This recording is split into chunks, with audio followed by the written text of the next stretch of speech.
he didn't love her. That was the rule they never spoke aloud, the boundary line drawn in ash and spilled bourbon. Rachel handled his ledgers, cleaned up his messes, and kept his family's darkest secrets buried under the concrete of the city.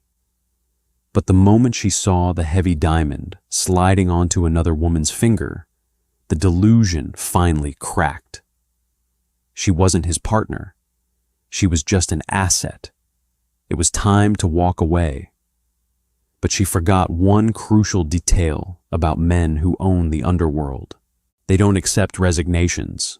The engagement announcement didn't come via a dramatic phone call or a whispered rumor in the smoky back room of the club.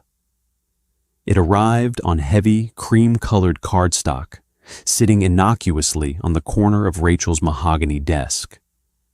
Cassian Gallo and Beatrice Cavalli. A union of two families. A merger of ports, politicians, and bloodlines. Rachel stared at the gold-embossed lettering. Her coffee, black and burnt from the break room machine, sat growing cold in its ceramic mug. She didn't cry. Crying was for women who didn't know what they were getting into. Rachel had spent 5 years standing at Cassian's right shoulder, watching him dismantle rivals and buy judges. She knew the arithmetic of his life. A wife was a strategic acquisition. A fixer, which was what Rachel essentially was, beneath the polite title of executive consultant, was merely a tool. But knowing the math didn't stop the quiet, localized earthquake in her chest. She picked up the invitation. The paper was thick, expensive, the kind of paper that didn't burn easily. She tossed it into the aluminum trash can beside her desk anyway.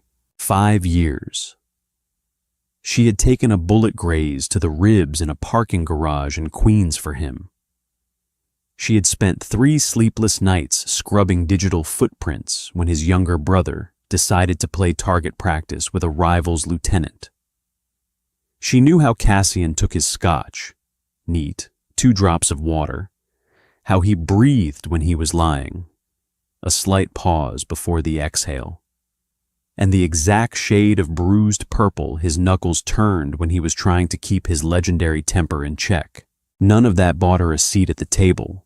It just kept her chained to the chair in the corner. Rachel opened the bottom drawer of her desk. It was time. She had told herself she would stay until the lines blurred, until the job started costing her more than it paid. The engagement was the final invoice. She was bankrupt. She pulled out a standard white business envelope. Inside was a single sheet of paper. No dramatic de-Racheltions, no tear-stained confessions of unrequited love. Just a formal notification of her departure, effective immediately, citing a desire to pursue other opportunities. It was a corporate lie for a deeply uncorporate world. She began to pack. Not much. She had learned early on never to leave pieces of herself in this building. A framed photograph of her late father, a heavy brass paperweight she'd bought at a flea market, her spare keys. She dropped them into a leather tote bag. The zip of the bag sounded unnaturally loud in the quiet of her office. Through the frosted glass wall of her office, she could see the heavy oak doors of Cassian's suite. He was in there now, probably reviewing the quarterly laundering figures, or perhaps deciding which florist was going to handle the centerpieces for the wedding of the decade. Rachel checked her watch. 10:15 a.m. She smoothed the front of her charcoal pencil skirt, picked up the white envelope, and walked out of her office. The bullpen was quiet. The men in tailored suits who pretended to be legitimate businessmen kept their heads down as she passed. They respected Rachel. More accurately, they feared Cassian's reliance on her. She didn't knock on his door. She never had to. She pushed the heavy oak open. The scent of sandalwood, stale tobacco, and sharp espresso hit her instantly. Cassian was at his desk. He didn't look up from the tablet in his hands. "The waterfront zoning permits are stalled again," he said. His voice was a low, rough rumble. It always sounded like rocks grinding in the undertow. "Call Alderman Rossi. Remind him about the photos we have from his trip to Atlantic City." Rachel stood in the center of the Persian rug. She didn't pull out her phone. She didn't take a note. The silence stretched. It took 3 seconds for Cassian to register the break in their rhythm. He slowly lowered the tablet. He was not a conventionally handsome man. His nose had been broken twice and never set quite right. His jaw was too sharp, his dark eyes too flat, carrying a permanent exhaustion that he hid from everyone but her. He looked at her, really looked at her, his gaze sweeping over her empty hands, the tense set of her shoulders, and finally, the white envelope. "What's that?" he asked. "My resignation," Rachel said. Her voice was steady. It took every ounce of willpower she possessed to keep the tremor out of her vocal cords. Cassian stared at her. He didn't blink. He just stared. Then, a slow, dark amusement flickered in his eyes. He let out a short, breathy scoff. "Good one, Rachel. Now, about Rossi—" "I'm not joking, Cassian." She stepped forward and placed the envelope squarely in the center of his leather blotter, directly over his notes. "I'm done." Cassian looked at the white rectangle. He didn't touch it. The amusement died out of his eyes, replaced by a still, heavy quiet that Rachel knew all too well. It was the quiet before a building came down. "You're done." He repeated the words slowly, rolling them over his tongue like he was tasting something sour. "Yes, everything is documented. The transition files are encrypted on the secure server. The passwords are in a sealed envelope in my safe, which your brother has the combination to. I've wrapped up the shell companies in Delaware. You won't miss a step." She spoke like a machine. It was her only defense. If she let the human element in, if she let herself think about the smell of his cologne, or the way he had held her hand while the back alley doctor stitched her ribs, she would break. Cassian leaned back in his chair. The leather creaked. He reached up and slowly unbuttoned the cuffs of his shirt, rolling the dark fabric up to expose the heavy, ink-stained skin of his forearms. "Did someone make you a better offer?" he asked. His tone was casual, lethal. "Because if they did, I need their name. I'll have their tongue on my desk by noon." "No one made an offer. I'm leaving the life." "The life." He tilted his head. "You don't leave this life, Rachel. You know that. You know too much." "I know exactly what I need to forget," she countered. "And you know I don't talk. I've proven my loyalty." "Then why are you standing here handing me a piece of paper like a civilian?" "Because I'm tired, Cassian." She crossed her arms, her nails digging into the sleeves of her blouse. "I want out. I want to sleep through the night without waiting for a burner phone to ring. I want to look at a shipping manifest without calculating how much contraband is hidden beneath the textiles." He stood up. He was a tall man, broad-shouldered and imposing, and when he moved, the entire room seemed to shrink. He walked slowly around the desk, his heavy footsteps muffled by the rug. Rachel held her ground, forcing herself not to step back as he closed the distance between them. He stopped, less than a foot away. She had to tilt her head back to meet his eyes. Up close, she could see the faint lines of fatigue bracketing his mouth. "You're lying," he said softly. "I'm not. You love the work. You're better at it than any of my capos. He reached out. Rachel flinched slightly, but his hand simply bypassed her face, his fingers grazing her shoulder as he picked up a pen from the edge of the desk. He toyed with it. So, what is it? Did you see the invitation? Her throat tightened. Congratulations, by the way. I'm sure it will be a beautiful merger. Cassian's jaw clenched. The pen in his hand snapped with a sharp crack. He tossed the broken plastic onto the floor. It's business, Rachel. I know, that's why I'm leaving. Our business is concluded. Nothing is concluded. The sudden volume of his voice made her jolt. He stepped closer, crowding her, his chest brushing against her crossed arms. The heat radiating off him was stifling. Beatrice is a signature on a contract. She brings the unions. She brings the docs. That's it. I don't care what she brings, Cassian. Rachel looked him dead in the eye, finally letting the cynicism bleed into her voice. I am not playing the mistress.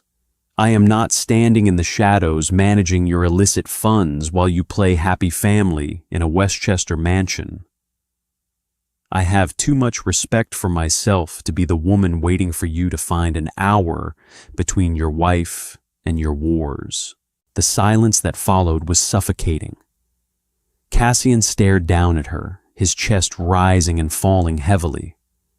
For a split second, Rachel saw something raw and desperate flash in his dark eyes. It looked like panic, but men like Cassian Gallo didn't panic. They conquered. His hand came up, fast this time. His large palm wrapped around the back of her neck, his long fingers burying into the hair at the base of her skull. The grip was tight enough to hold her in place, gentle enough not to bruise.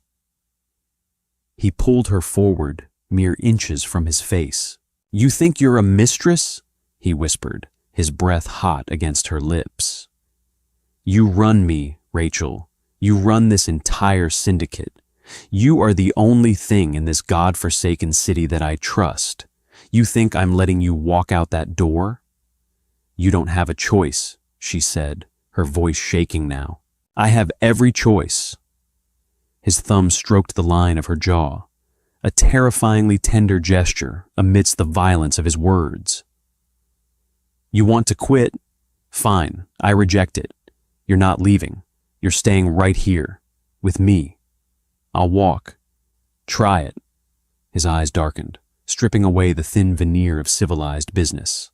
This was the boss, the monster in the dark. See how far you get. Rachel shoved him, hard. It was like pushing a brick wall, but he let her step back, his hand falling away from her neck. She was breathing heavily, her heart hammering against her ribs like a trapped bird. Watch me, she hissed. She turned on her heel and marched toward the heavy oak doors. She grabbed the brass handle and pulled. The door opened effortlessly. Rachel stepped out into the bullpen, her heels clicking aggressively against the hardwood floor. She expected him to shout, to order the men to stop her, but there was only silence from the office behind her. She walked quickly to her desk, grabbed her leather tote bag, and headed for the elevators. The men in the bullpen watched her go. A few of them exchanged confused glances, but no one moved. Rachel pressed the down button. The red arrow lit up. Ding! The stainless steel doors slid open. She stepped inside and hit the button for the lobby. The doors began to close. A thick, calloused hand shot out, catching the edge of the door. The sensors beeped, and the door slid back open. Tony, Cassian's shadow. He was built like a freight train, completely bald, and possessed a deeply unsettling, dead-eyed stare. He stepped into the elevator, blocking the door. Excuse me, Tony, Rachel said, her voice tight. I'm leaving. Boss says no one leaves the floor today. Tony grunted. Security protocol. There is no security protocol. I wrote the protocols. Boss's orders, Miss Hayes. Rachel stared at him. She looked past his massive shoulder and saw two more men, suited and armed, stepping into the corridor leading to the stairwell. The building was on lockdown. Her lockdown. A cold wash of dread poured over her. She stepped out of the elevator. Tony didn't try to touch her, just moved to block her path to the exit. She turned back toward the bullpen. Everyone was suddenly very busy looking at their monitors. She marched back to Cassian's office and threw the door open. He was exactly where she had left him, leaning against the edge of his desk, arms crossed over his chest. He looked calm. That infuriating, terrifying calm. Call off your dogs, she snapped, dropping her bag onto the floor. I told you, Cassian said smoothly, you're not leaving. This is kidnapping.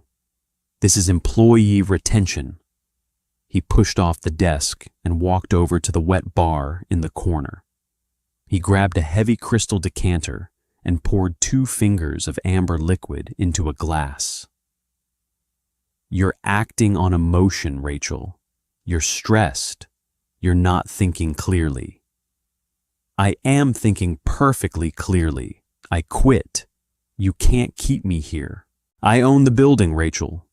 I own the local precinct. I own the judge who would sign your restraining order. Where are you going to go? He took a sip of the bourbon, his eyes watching her over the rim of the glass. I'll scream. I'll break a window. The glass is bulletproof, and if you scream, Tony will just think we're having a disagreement.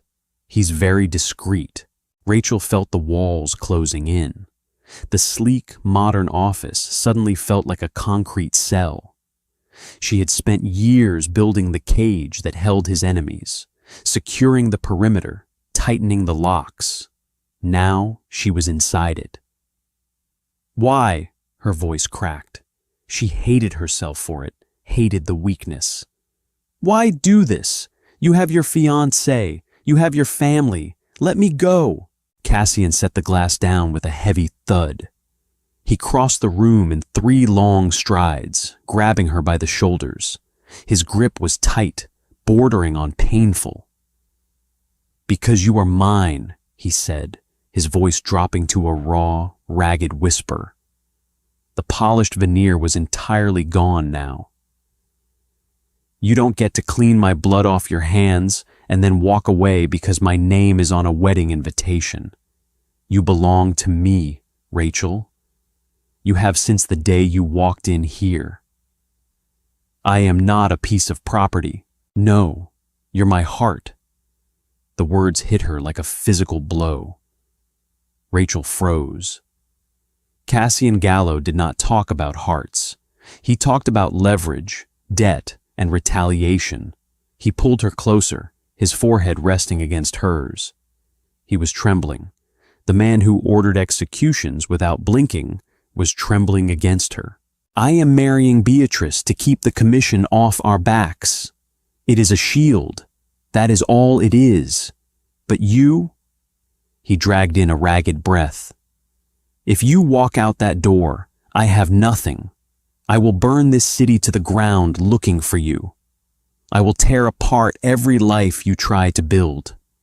I will never let you go. Rachel closed her eyes, fighting the tears that threatened to spill over. It was a de-Racheltion of love, wrapped in a threat, delivered by a sociopath. It was exactly what she had run from, and exactly what she secretly, desperately craved. You're a monster, Cassian. I know. He kissed her forehead, a lingering, desperate press of his lips against her skin. Go back to your desk, Rachel. We have work to do. He released her and stepped back, retreating behind the mask of the boss. Rachel stood there for a long moment, her body vibrating with adrenaline and a sickening, twisting despair. She looked at the door. She looked at him. She slowly picked up her leather bag. She didn't walk to the exit. She walked out of his office, took a left, and went back into her own. She sat down in her ergonomic chair. She pulled the white envelope from the trash can, fed it into the shredder, and listened to the machine chew her freedom into tiny, unreadable pieces. She was trapped. And the worst part wasn't that he had locked the door. The worst part was that she had stopped pulling on the handle. The terrarium effect began on a Tuesday. Rachel's office had always been a sanctuary of glass and steel. It was designed for transparency, a visual reminder to the capos and lieutenants that Cassian's money was managed out in the open, untouchable and clean. Now the glass felt like a display case. She felt his eyes on her constantly. Cassian no longer kept his office doors closed. He sat at his massive oak desk, the heavy wood acting as a throne, and he watched her. He watched her draft emails. He watched her take phone calls. He watched her drink her terrible break room coffee. The surveillance wasn't subtle. It was a heavy, physical weight pressing against the back of her neck, a constant reminder that her shredded resignation letter was currently sitting in a landfill somewhere, entirely meaningless. The rest of the floor felt it. Tony had taken to standing near the elevator banks instead of the reception desk. The men in suits spoke in hushed tones, avoiding Rachel's eyeline. The ecosystem had shifted. The apex predator was restless, pacing the invisible perimeter he had drawn around her. Then, the outside world intruded. It was 2 p.m. on a Thursday when the private elevator chimed. A soft, melodic tone reserved for family and VIPs. Rachel didn't look up from the laundering matrix she was balancing for the construction shell companies. She didn't need to. The scent hit the air circulation system a moment later. Jasmine, bergamot, and a ridiculous amount of money. Beatrice Cavalli did not walk. She glided. She was everything Rachel was not.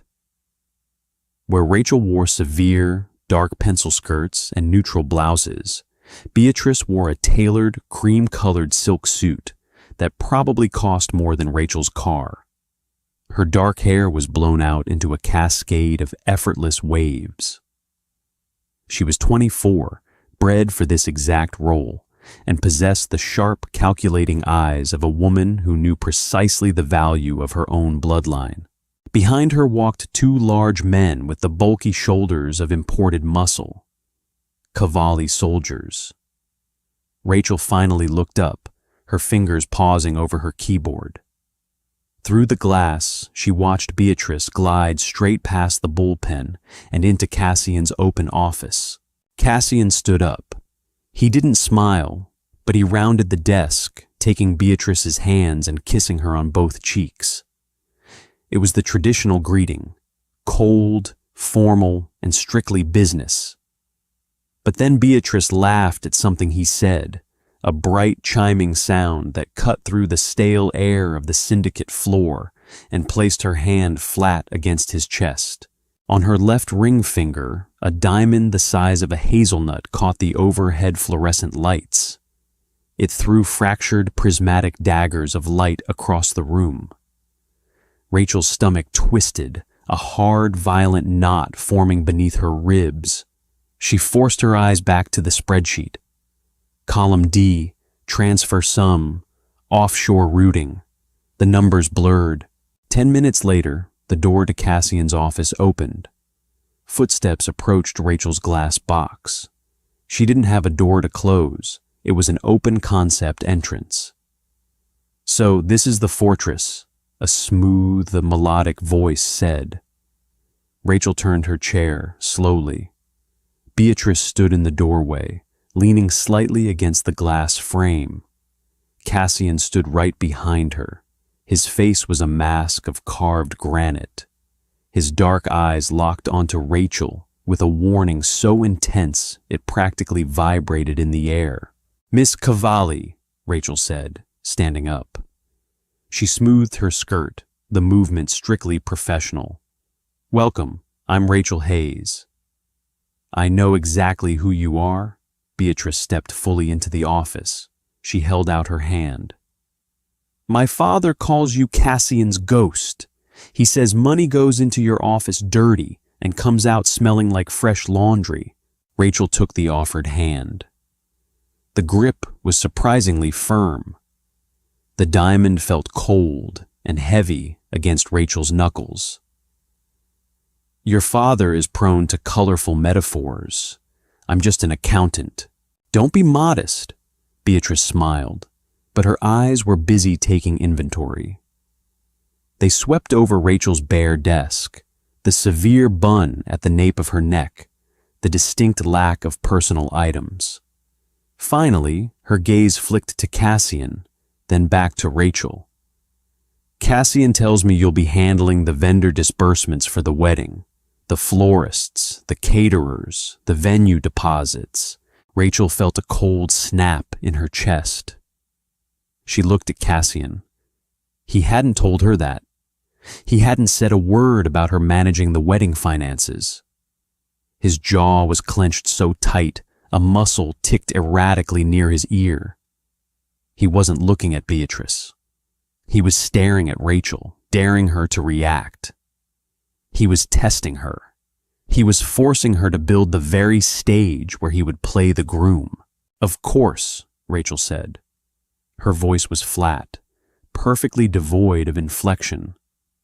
"Send the invoices to my secure email.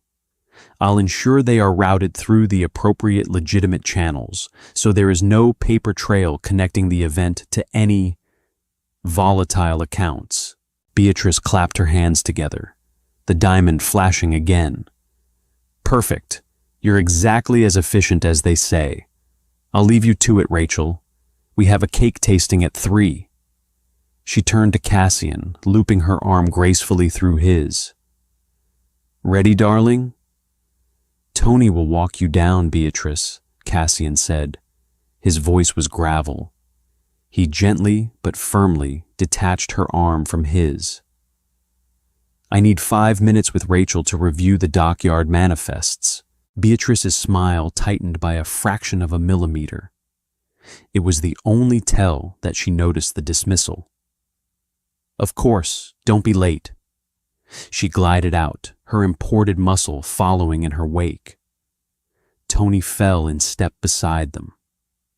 The moment the private elevator doors hissed shut, the atmosphere in the bullpen plummeted to absolute zero.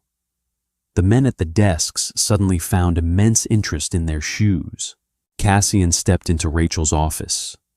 He reached out and hit the button on the wall panel. A low mechanical hum filled the air as the smart glass walls instantly frosted over, turning opaque white. They were sealed off from the outside world. Rachel sat back down in her chair. She didn't look at him. She pulled up a new spreadsheet and began typing random, meaningless numbers just to give her hands something to do. "Look at me," Cassian commanded softly. Rachel hit the enter key. "I need the vendor list by Friday if you want the retainers paid out this month." Rachel: "It's bad form to mix syndicate funds with personal milestones, Cassian. I'll have to create a new LLC just for the wedding expenses to keep the IRS off your back. I suggest we name it something unassuming, maybe Nuptial Holdings." His hand came down hard on her keyboard, pinning her fingers to the plastic keys. The keystrokes threw a string of chaotic errors across her monitor. "Stop it," he growled. "Stop what?" She finally looked up, her eyes blazing with a cold, contained fury. "Doing my job? You're the one who volunteered me to balance the checkbook for your little matrimonial performance. I'm just being efficient." "I didn't volunteer you. She brought it up to my father. It was a test of loyalty." A power play by the Cavallis to see if they could look inside my books. He leaned over the desk, his face inches from hers. You think I want you touching this? I think you don't care what I touch, as long as I don't leave the room, Rachel fired back, yanking her hands out from under his. She stood up, knocking her chair backward. You wanted me to stay? Fine, I'm staying. But don't expect me to sit here and play the grateful captive while your future wife inspects my cage. She is a political necessity. And what am I? Rachel yelled, the volume startling them both. The frosted glass kept the sound muffled, but the raw edge of her voice tore through the sterilized office. What am I, Cassian? I am the woman who hides your blood money. I am the woman who writes the checks for the roses you're going to put on the tables. You said I was your heart. If this is how you treat your heart, I'd hate to see what you do to your enemies. Cassian stepped around the desk. Rachel backed up until her shoulders hit the frosted glass wall. There was nowhere left to go. I protect my heart, he said, his voice dropping to a dangerous, terrifyingly calm register. I lock it down. I put it behind bulletproof glass and armed guards. Because if someone takes it, I die. He braced his hands on the glass on either side of her head, caging her completely. The scent of his cologne, sandalwood and smoke was overpowering, entirely erasing the lingering smell of Beatrice's jasmine. You can hate me, Rachel, he whispered, his dark eyes tracing the frantic pulse jumping at the base of her throat. You can resent me. You can despise every second you spend in this building, but you will do it here, under my roof, where I can see you. Rachel stared at him, her chest heaving. The boundary line wasn't just crossed, it was entirely obliterated. The wedding planning became a slow, meticulous torture. Over the next 3 weeks, Rachel became intimately acquainted with the aesthetics of a Mafia royal wedding. She paid a $100,000 deposit to a sprawling estate in the Hamptons. She wired funds to a private charter company to fly in white truffles from Alba. She reviewed the invoices for the security detail, meticulously calculating how many armed men were required to cover a perimeter of 400 high-ranking syndicate members. She processed it all with a numb, mechanical precision. She stopped going home to her apartment.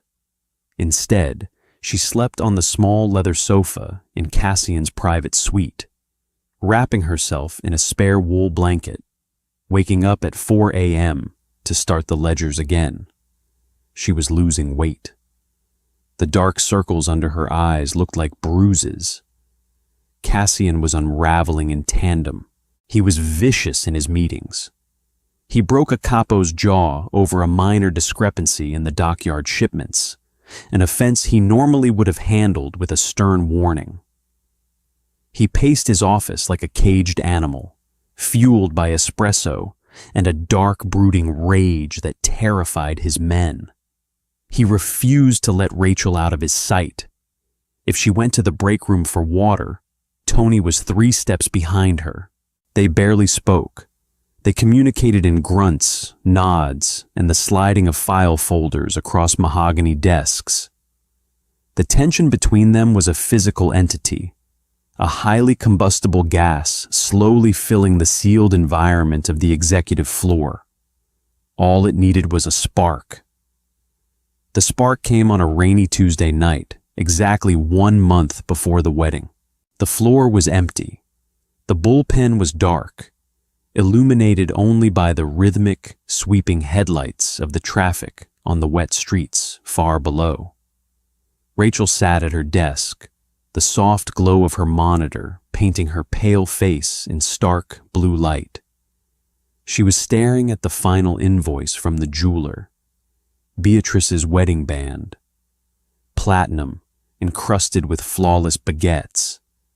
It cost more than Rachel's college education. She reached for her cold coffee, her hand trembling slightly. She knocked the ceramic mug. It tipped over, sending a wave of dark, muddy liquid across her desk, soaking a stack of printed shipping manifests. "Damn it," she hissed, the sound loud in the quiet room. She scrambled for napkins, swearing under her breath as the coffee seeped into the paper. It was a minor accident, a stupid, trivial mistake. It broke her. Rachel sank down into her chair, put her face in her hands, and let out a single, ragged sob. She didn't cry often. She hadn't cried when the bullet grazed her ribs. She hadn't cried when her father died. But sitting here, mopping up cold coffee over the receipts of her captor's marriage, the dam finally gave way. Footsteps echoed from the darkness of the hallway. Heavy, fast. Cassian appeared in the doorway, his jacket off, his tie loosened, a glass of scotch in his hand. He stopped dead when he saw her. The sight of her shoulders shaking physically halted his momentum. Rachel. He set the glass down on a nearby filing cabinet and crossed the room in 2 strides. He bypassed the spilled coffee entirely, dropping to one knee beside her chair. "Are you hurt?" His hands hovered over her, hesitant, as if touching her might cause her to shatter. "What happened? Look at me." She shook her head, keeping her face buried in her damp palms. "Don't, just leave me alone, Cassian. I can't do that." He reached out, gently wrapping his large, calloused hands around her wrists and pulling them away from her face. Her cheeks were wet, her eyes red-rimmed and furious. She hated that he was seeing this. She hated the raw concern etched into the harsh lines of his face. It was the concern of a lover, not a boss. It was the lie that kept her chained here. "It's just coffee," she choked out, trying to pull her hands back. His grip tightened, refusing to let her retreat. "I ruined the dockyard manifests. I'll print them again." Cassian looked at the mess on the desk, then back to her face. He saw the invoice on her monitor, the platinum wedding band. His jaw tightened. The concern in his eyes fractured, replaced by a deep, hollow agony. He slowly stood up, pulling her up with him. Rachel didn't resist. She was too exhausted. She stood before him, dwarfed by his size, her chest heaving with suppressed sobs. "I can't do this anymore," she whispered, her voice cracking.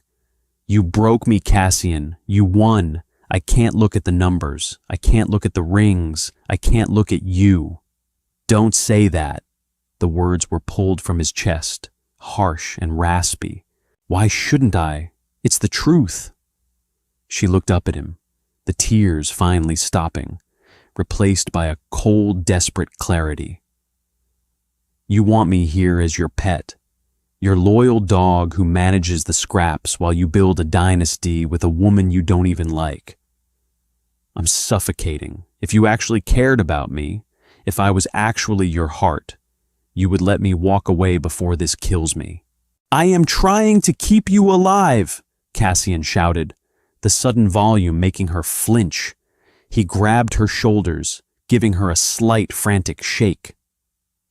"Do you think the commission doesn't know about you? Do you think my enemies haven't noticed that the only person I trust is a civilian accountant with no family protection? You are the most valuable target in my organization. If you leave my perimeter, you are dead in a week. They will take you. They will torture you for my accounts, and they will leave you in a trunk at JFK. "I don't care," Rachel screamed back, shoving her hands hard against his chest. "I would rather take my chances with them than sit here and slowly die watching you marry her. At least they would kill me quickly." Cassian froze. The air in the office seemed to vanish. He stared at her, his dark eyes wide, the pupils blown black. The muscle in his jaw stopped ticking. His breathing stopped. For 3 seconds, there was absolute, terrifying silence. Then, the tether snapped. He didn't step toward her. He lunged. His hands abandoned her shoulders, sliding up to grip either side of her face. His thumbs dug fiercely into her cheekbones, tilting her head up just as his mouth crashed down onto hers. It wasn't a kiss. It was an assault. It was desperation and fury, and 5 years of repressed, violent obsession finally detonating. Rachel gasped against his mouth, a shockwave of adrenaline tearing through her system. For a split second, her brain told her to push him away, to hit him, to scream. But her body betrayed her entirely. Her hands, which had been pressing against his chest to push him away, curled into the starched fabric of his shirt, gripping him like a lifeline. She kissed him back. It was angry, biting, and chaotic. They collided like two cars on a wet highway, neither willing to hit the brakes. Cassian groaned, a deep, guttural sound that vibrated against her lips. He backed her up, his heavy steps forcing her to retreat until the back of her knees hit the edge of her desk. He swept his arm across the surface, sending the keyboard, the monitor, and the coffee-soaked manifests crashing to the floor in a loud, clattering ruin. He lifted her by the waist, setting her on the cleared edge of the mahogany desk, stepping firmly between her thighs. He didn't break the kiss. His tongue pushed past her teeth, tasting like expensive scotch and absolute ruin. Rachel threaded her fingers into his dark hair, pulling him closer, chasing the heat she had denied herself for half a decade. He kissed her cheeks, her jaw, the sensitive skin just below her ear, his breathing ragged and out of control. "You are mine," he murmured against her neck, his teeth grazing her skin, leaving a hot trail of fire. "You hear me? Let her have the name. Let her have the rings. You are the only thing I claim." He pulled his head back, resting his forehead against hers. They were both panting, breathing each other's air in the dim blue light of the office. Rachel looked into his eyes. She saw the absolute terrifying truth there. He wasn't going to let her go. He would burn down the world before he loosened his grip. She had wanted him to show his hand, to prove the depth of his obsession. Now she had it. And as his hands tightened possessively around her waist, Rachel realized with horrifying certainty that she was exactly where she belonged, locked in the dark, dancing with the devil. The syndicate was a machine designed to erase evidence. Blood on a warehouse floor could be bleached and power washed by dawn. A body in a trunk could be turned to ash before the morning commute. When Rachel woke up on the small leather sofa in Cassian's suite the next morning, the evidence of their collision had been entirely sanitized. She walked out into her glass office. The floor had been swept. The ruined shipping manifests were gone. A brand new monitor sat on her desk, its black screen reflecting her pale, exhausted face. Beside it sat a steaming cup of coffee in a plain ceramic mug. It wasn't the burnt swill from the break room. It smelled faintly of chicory and raw sugar. Cassian was sitting at his own desk across the hall. He wasn't reviewing ledgers. He was just watching her. Rachel stood in the doorway, the heavy silence of the bullpen pressing against her ears. It was 6 a.m. The men wouldn't arrive for another 2 hours. It was just the two of them, suspended in the quiet aftermath of the detonated bomb. She walked to her desk and picked up the coffee. She took a sip. It was perfect. "Tony went to the diner on 4th, Cassian said, His voice was a low rumble across the empty floor. He stood up, slowly buttoning his suit jacket. He brought a new keyboard, too. It's in the bottom drawer. Rachel didn't say, "Thank you." She wrapped both hands around the hot mug, letting the heat seep into her chilled fingers. Cassian crossed the distance between their offices. He didn't stop at the doorway. He walked right up to her, invading her personal space with the casual arrogance of a man who now knew he owned the territory. He reached out, his knuckles brushing against her cheek. Rachel's breath hitched, but she didn't pull away.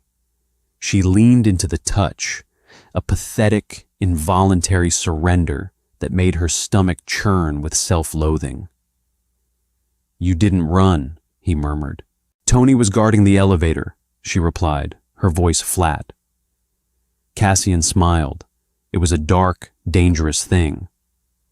"You could have taken the stairs. You stayed because you know." "Know what?" "That we are exactly the same." His thumb traced the dark circle under her eye. "You thrive in the dark, Rachel. You pretend you want a normal life, a quiet house with a white fence. But you don't. You like the power. You like controlling the money that controls the city. And you like me." He kissed her. It wasn't frantic like the night before. It was slow, deliberate, and entirely possessive. It was a brand. When he pulled away, Rachel had to grip the edge of the new desk to keep her balance. "The Cavalli lawyers are sending over the prenuptial draft at noon," Cassian said, stepping back into the role of the boss so seamlessly it gave her whiplash. "Review it. Make sure they aren't trying to slip in a clause about the port holdings in the event of a divorce." He turned and walked back to his office. Rachel stood frozen. Review the prenuptial draft. The brutal reality of her situation crashed down on her, shattering the fragile, toxic intimacy of the morning. Nothing had changed. He had claimed her in the shadows, but he was still marrying Beatrice in the light. She had traded her resignation for a demotion to the role of the favored mistress. The woman who managed the money and warmed the bed, while the legitimate wife wore the crown. She sat down heavily in her chair. She opened the bottom drawer, pulled out the new keyboard, and plugged it into the tower. For the next 3 weeks, Rachel operated in a state of suspended animation. She was a ghost haunting her own life. During the day, she managed the empire. She routed millions through dummy corporations, paid off harbor masters, and meticulously reviewed the seating chart for a wedding reception she was explicitly forbidden from attending. At night, the glass walls frosted over. Cassian's obsession morphed into a suffocating blanket. He stopped going home to his penthouse. He slept on the couch in his office, or pulled her onto the leather cushions with him. He was relentless, demanding, and fiercely protective. If a capo looked at Rachel too long during a briefing, Cassian would casually remind the man of his mortality with a cold, dead-eyed stare. Rachel was drowning. She was drowning in him, in the syndicate, in the absolute impossibility of her life. She loved him. It was a sick, twisted, ruinous kind of love, but it was there, anchoring her to the bottom of the ocean. But the surface was rapidly approaching. The wedding was 1 week away. The venue was a sprawling, historic estate on the north shore of Long Island. It featured terraced gardens, a ballroom dripping in crystal chandeliers, and an aggressively high security wall. Rachel was required on site for the final vendor walkthrough. It was a logistical nightmare. The florists needed clearance for their delivery trucks. The caterers needed to review the kitchen schematics, and the private security firm Cassian had hired to supplement his own men needed the perimeter mapped. Rachel stood in the center of the grand ballroom, a tablet in her hand, dressed in her standard armor, a charcoal suit, her hair pulled back so tightly it gave her a headache. She was directing a frantic lighting technician when the heavy mahogany doors swung open. Beatrice Cavalli walked in. She wasn't alone. She never was. Two of her father's soldiers flanked her, their eyes scanning the room with professional paranoia. Beatrice wore a trench coat over a white silk dress, a pair of oversized sunglasses pushed up into her dark hair. "Rachel," Beatrice called out, her voice echoing off the marble floors. Rachel dismissed the technician with a sharp nod and turned to face the bride. "Miss Cavalli, the florist is in the conservatory if you want to approve the centerpieces." "I don't care about the centerpieces," Beatrice said. She snapped her fingers. The two massive guards immediately turned and walked out the doors, closing them with a heavy, resounding thud. They were alone in the 3,000-square-foot ballroom. Beatrice didn't glide this time.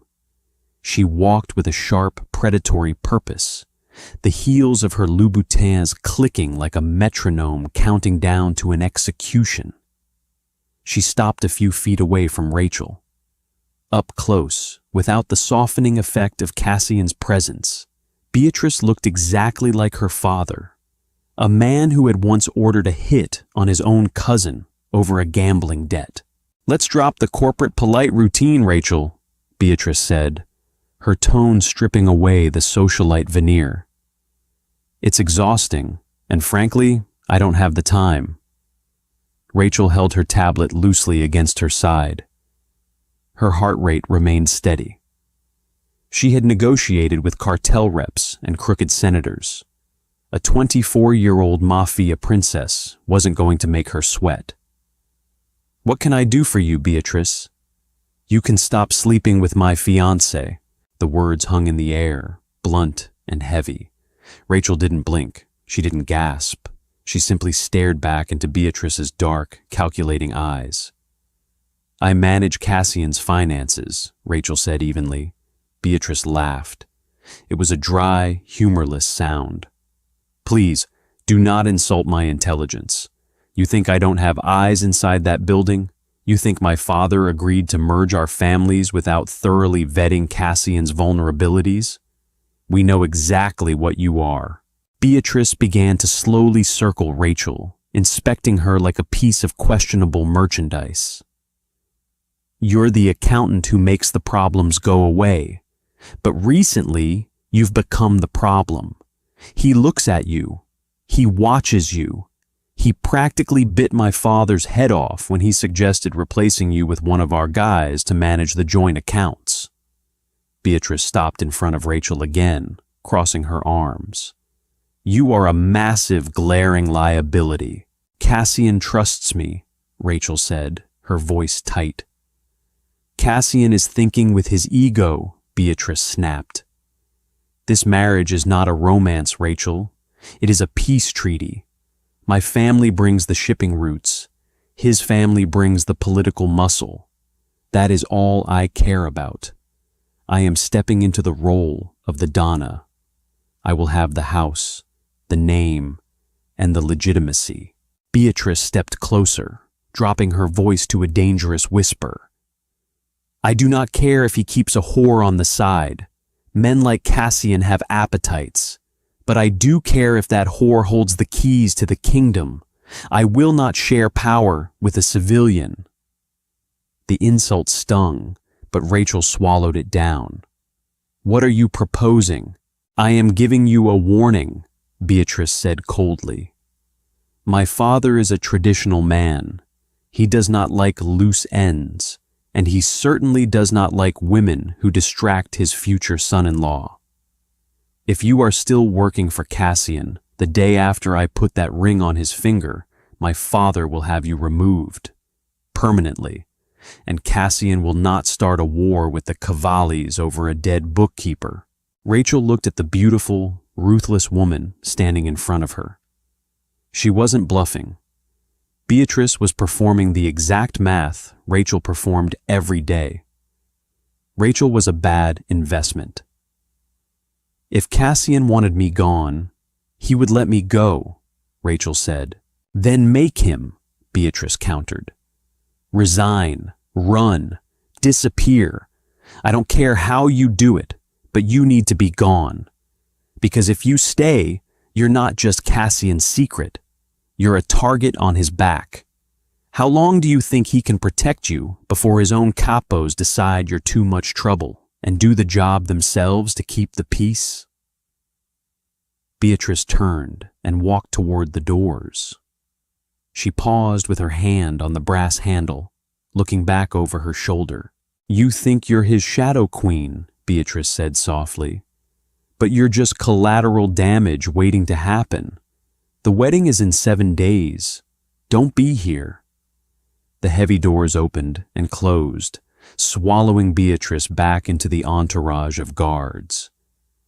Rachel stood alone in the vast, empty ballroom. The silence was deafening. Beatrice was right. Every single word she had said was an undeniable truth that Rachel had been aggressively ignoring for weeks. Cassian thought his love was a shield. But in this world, love wasn't a shield. It was a brightly painted bullseye. She looked down at the tablet in her hands. The spreadsheet was open, the final payment schedule for the wedding. She had been balancing the books for her own funeral. If she stayed, Beatrice's father would kill her. If she tried to leave, Cassian would tear the city apart looking for her, likely sparking a war that would get him killed. There was only one way out. She had to destroy the cage, but more importantly, she had to destroy the reason Cassian was keeping her inside it. She had to make him let her go. And the only way to do that was to commit the one sin Cassian Gallo never forgave: treason. There was only one unpardonable sin in Cassian Gallo's world. It wasn't murder, it wasn't cruelty, and it certainly wasn't adultery. It was theft. To steal from the boss was to declare that you did not fear him. Rachel waited until 2 a.m. on the Thursday before the wedding. The executive floor was a tomb. The heavy rain lashing against the floor-to-ceiling windows provided a steady, chaotic drumbeat to match the frantic hammering of her pulse. She logged into the secure terminal at her desk. Her hands, usually steady and precise, shook as she typed in the master override codes. She opened the ledger for Nuptial Holdings, the LLC she had meticulously built to house the funds for the Cavalli merger. Inside sat $8 million of freshly laundered cash. It was the money meant to pay the offshore catering crews, the private security, and the exorbitant dowry gift to Beatrice's father. Rachel opened a routing window. She didn't use the untraceable digital pathways she had spent 5 years perfecting. Instead, she used a standard, heavily monitored international wire. She entered the routing number for a private account in Zurich, an account registered under her own legal name. She hesitated, her finger hovering over the execute key. Once she pressed this button, there was no going back. 5 years of loyalty, 5 years of standing beside him in the blood and the ash would be instantly overwritten. He would no longer see the woman who had patched his ribs. He would only see a thief. He would hate her. Rachel closed her eyes. She pictured Beatrice's cold, calculating face. You're a target on his back. She pictured the heavy, inevitable silence of a morgue. She opened her eyes and pressed the key. The screen flashed green. Transfer complete. She didn't try to hide the digital footprint. She didn't log out. She simply pushed her chair back, folded her hands in her lap, and waited. It took exactly 12 minutes for the automated security tripwire to notify Cassian's private phone. The door to his suite banged open. Cassian didn't walk out. He erupted into the hallway. He was wearing a plain gray t-shirt and suit trousers, his hair messy from sleep. He held his phone in one hand, his thumb furiously swiping across the screen. He looked up, spotting her through the glass walls of her office. He stopped dead. He looked at his phone, then back at her. The confusion on his face was raw and deeply human. He couldn't process the alert. The system had to be wrong. Rachel was the architect of the system. Rachel didn't steal. He crossed the bullpen slowly, warily, like a man walking into a minefield. He stepped into her office. The ambient blue light of her monitor illuminated the stark lines of his face. "Rachel," he said. His voice was thick with sleep and utter bewilderment. "The system just flagged a massive localized breach. 8 million out of the nuptial account. It says it was routed from your terminal." "It was," Rachel said. Her voice was perfectly level. She had practiced this tone for an hour in the break room mirror. It was the tone of a sociopath. Cassian stared at her. A heavy, suffocating silence descended on the room. The rain beat against the glass. "Did someone force you?" he asked, taking a step forward, his eyes scanning the empty corners of her office. "Is someone threatening you? Tell me who." "No one is threatening me, Cassian. I transferred the funds." He stopped. The confusion slowly drained from his features, replaced by a cold, creeping horror. "You transferred $8 million. To where?" "To myself."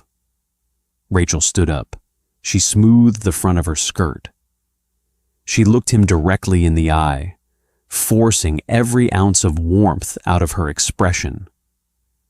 "I told you weeks ago that I wanted out. You refused to let me leave. You trapped me here and expected me to balance the checkbook for your new life. Rachel, did you really think I was going to do it for free?" She let out a sharp, cynical laugh. It tasted like bile in her throat. "I'm not a martyr, Cassian. I'm an accountant. You refused my resignation, so I calculated my severance package. 8 million seems fair for 5 years of keeping you out of federal prison." Cassian looked like he had been shot. The physical recoil of his body was slight, but it was there. He looked at the monitor, seeing the glaring green confirmation screen, the destination account listed clearly under Rachel Hayes. "You stole from me," he whispered. The words were scraped from the bottom of his lungs. "I took what I was owed." "You are lying." He closed the distance between them, grabbing her by the arms. His grip wasn't passionate this time. It was brutal. "Look at me. You don't care about money. You never have. People change when they realize they're just disposable assets," Rachel shot back, ignoring the pain in her arms. She tilted her chin up, radiating defiance. "I saw the rings. I saw the venue. I realized exactly what my future was going to be. A dirty little secret locked in a glass box. I decided I'd rather be rich on a beach." "Stop it!" Cassian roared. He shook her hard, his eyes wild, frantic, searching her face for the woman he knew. "Why did you use your own name? Why did you leave the terminal open? If you wanted to steal, you could have made it disappear." He was too smart. He was dissecting the lie in real time. Rachel had to push harder. She had to hit the nerve. "Because I wanted you to know," she hissed, her voice dripping with venom. "I wanted you to look at that screen and realize that you don't own me. You never owned me. You think I loved you? You think I enjoyed being your captive audience while you played Mafia king?" I tolerated you, Cassian, because you paid well, but Beatrice reminded me that the payout wasn't worth the risk anymore. The mention of Beatrice did it. The frantic desperation in Cassian's eyes vanished. The temperature in the room dropped 30 degrees. The man holding her was no longer the man who had kissed her frantically against the desk. He was the boss of the Gallows Syndicate. He was the monster in the dark. He let go of her arms. He took a slow step backward. "You spoke to Beatrice," he stated. It wasn't a question. "She has much better financial sense than you do," Rachel sneered. "She saw exactly what I was." Cassian reached behind his back. The metallic shink of a weapon clearing a holster echoed over the sound of the rain. He leveled a matte black Glock 19 directly at Rachel's chest. His hand did not tremble.